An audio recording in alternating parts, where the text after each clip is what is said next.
नमो अरहंताणम नमो अरहंताणम नमो अरहंताणम। समाधि का पांचवा आधार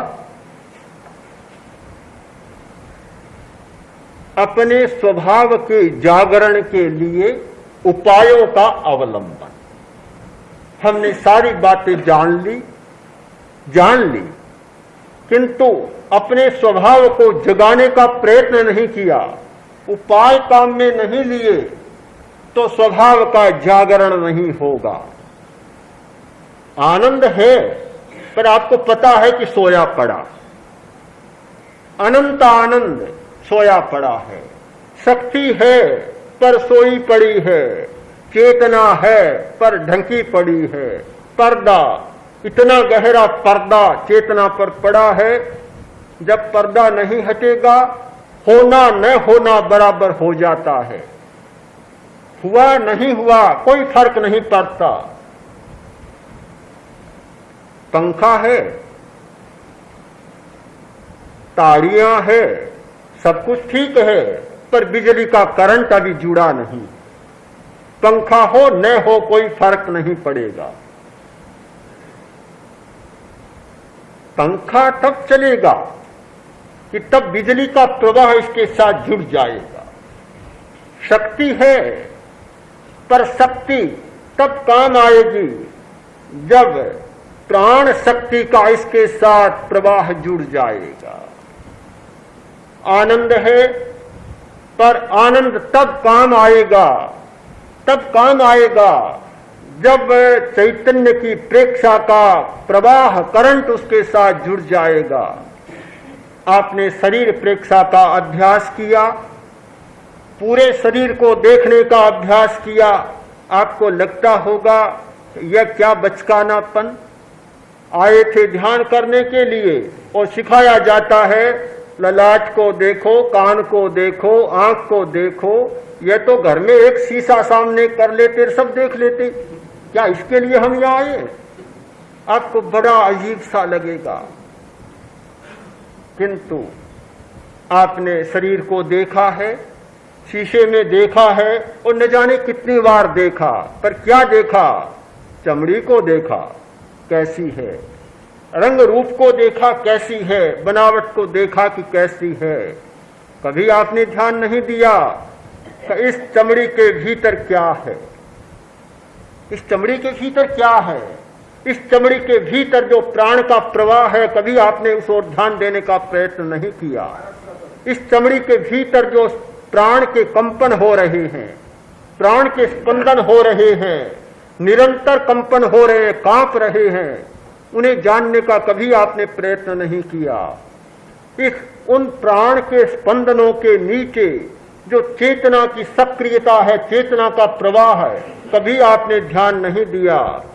हमारे शरीर का एक छोटा सा भी हिस्सा, आलपिन की नोक टिके इतना भी हिस्सा प्राण से खाली नहीं है, और जिस समय प्राण से खाली हुआ लोग कहेंगे लकवा मार गए। प्राण से खाली हुआ, चेतना से खाली हो गया। प्राण और चेतना का प्रवाह आप शरीर की प्रेक्षा कर रहे हैं, रूप रंग आकार को देखने के लिए नहीं कर रहे हैं, किंतु इस पुतले के भीतर, इस मांस और चमड़ी के पुतले के भीतर जो एक प्राण का प्रवाह और चेतना का प्रवाह है, उसका संपर्क स्थापित करने के लिए, उसका साक्षात्कार करने के लिए आप पूरे शरीर की प्रेक्षा कर रहे हैं। यह एक उपाय है, समाधि तक पहुंचने का एक उपाय है। हम उपायों का आलंबन लें। आप कायोत्सर कर रहे हैं, इसलिए कर रहे हैं तनाव को मिटाने के लिए। आदमी तनाव से भरा रहता है, आदमी नहीं पशु भी तनाव से भरा रहता है। 8 तनाव बड़े होते हैं, उनमें पहले 4 तनाव तो बहुत व्यापक होते हैं। आहार का तनाव, भय का तनाव, काम का तनाव यानी मैथुन का तनाव और परिग्रह का तनाव। आहार संज्ञा, भय संज्ञा, मैथुन संज्ञा और परिग्रह संज्ञा। ये 4 तनाव होते हैं, बड़े गहरे तनाव। पशु में भी तनाव होता है। पशु में परिग्रह का तनाव सबसे कम होता है, सबसे कम होता है। पशु परिग्रह का संचय नहीं करता, और करता है तो बहुत थोड़ा करता है, बहुत थोड़ा करता है। और सब पशु नहीं करते, कुछ कुछ करते हैं। चींटियां संचय करती है, मधुमक्खियां संचय करती है, कुछ कुछ संचय करती है, पर सब तो असंग्रही, अपरिग्रही होते हैं, अपरिग्रही होते हैं। गाय के सामने आपने चारा डाला, घास डाली, खा ली, जरूरत थी उतनी खा ली। कभी आपने देखा कि गाय यहां से जा रही है, साथ में 5-4 शेर घास को लेकर चली जाए कि शाम को काम आएगी? चिंता ही नहीं करती। खाई खाई चली गई तो चली गई, बस कोई चिंता नहीं। सबसे कम तनाव होता है, और उससे ज्यादा तनाव होता है मैथुन का, काम का, पशु में।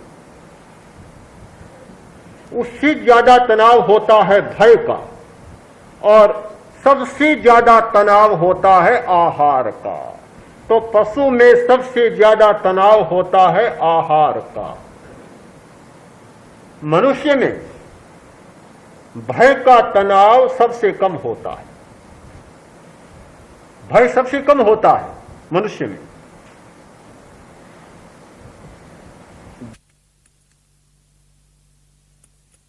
जित हो गया, जागृत हो गया, जिसका शक्ति का स्रोत उद्घाटित हो गया, जिसकी चेतना अनावृत हो गई, पर्दा उठ गया। मैं अपने श्वास के साथ उस आदर्श को, उस लक्ष्य को, उस ध्येय को, चित्त को निर्मल करने वाली उस महाशक्ति को भीतर ले जा रहा हूं, और अपने शरीर के कण कण में रही हुई चेतना के एक एक प्रदेश में, एक एक अणु में उसे व्याप्त कर रहा हूं। इस संकल्प के साथ श्वास लें। एक उपाय होगा समाधि का। आपको अनुभव होगा कि सारे शरीर में नई ताकत, नई शक्ति, नई चेतना और नए आनंद का प्रवाह प्रवाहित हो रहा है।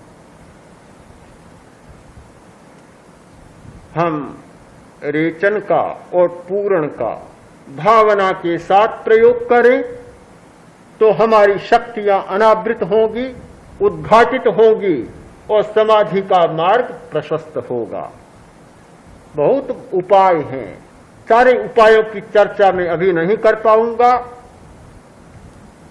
समाधि के इन 5 मूल आधारों की एक संक्षिप्त सी चर्चा हुई है। इन आधारों पर हमारा चिंतन हो, मनन हो, और फिर साक्षात अनुभव हो। जिस क्षण हम अनुभव के क्षण में प्रवेश करेंगे, मन की चेतना, इंद्रिय की चेतना और बुद्धि की चेतना नीचे रह जाएगी, अनुभव की चेतना जाग जाएगी, समाधि की घटना अपने आप घटित हो जाएगी।